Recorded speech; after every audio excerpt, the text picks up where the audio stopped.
Gospel Reflection for the fourth Sunday of Easter. Ito yung tinatawag nilang Good Shepherd Sunday. Timing na timing dahil eleksyon bukas. No?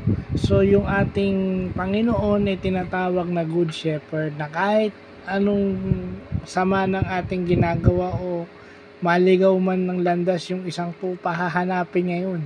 I-risk niya yung buhay niya para dun sa mga tao na yun o doon sa nag-iisang tupa na yun. Nangyari naman yan sa totoong buhay because we are represented as flock of sheep at siya dumating, nagbuwis ng buhay para sa atin. Nangyari naman talaga yun.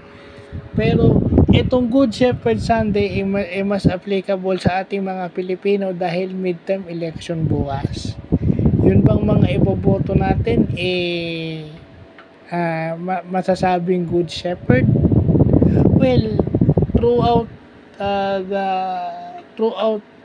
so many elections na naabutan ko magmula nung nagkaisip ako, wala ka naman ang magagawa kasi may mga taong paulit-ulit na tumatakbo. Yung political dynasty rule is anti-political dynasty rule is hindi pa nagagawa.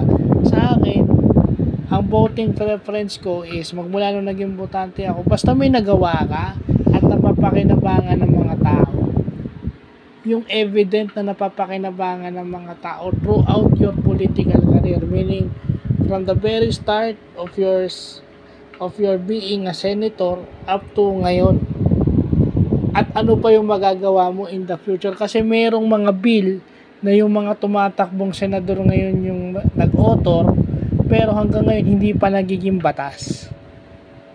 Okay, example ko na lang yung 14-month pay. Although sa business is yun, kasi magbibigay sila ng 14-month pay sa kalagitnaan ng taon. Pero sa mga empleyadong may anak na pinag-aaral at may pinapakain, may mga binubuhay, okay yan.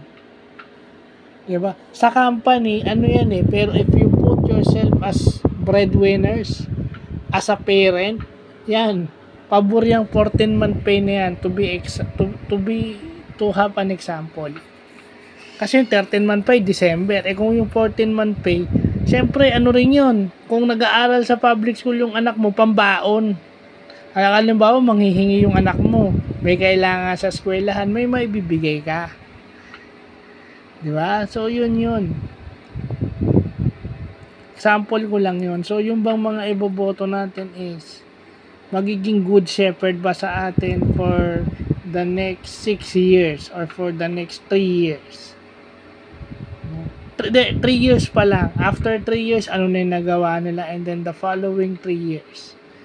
Kasi after nito, presidential elections na naman. 3 years after.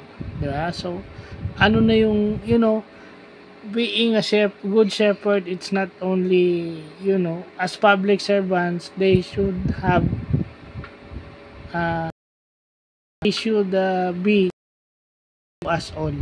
Whether tumatakbo ka on a for senatorial seat, whether tumatakbo ka as party list, tumatakbo ka as sa local government, lalo na sa local government, ikaw yung good shepherd nung nung mga nasasakupan mo dahil sa'yo umaasa.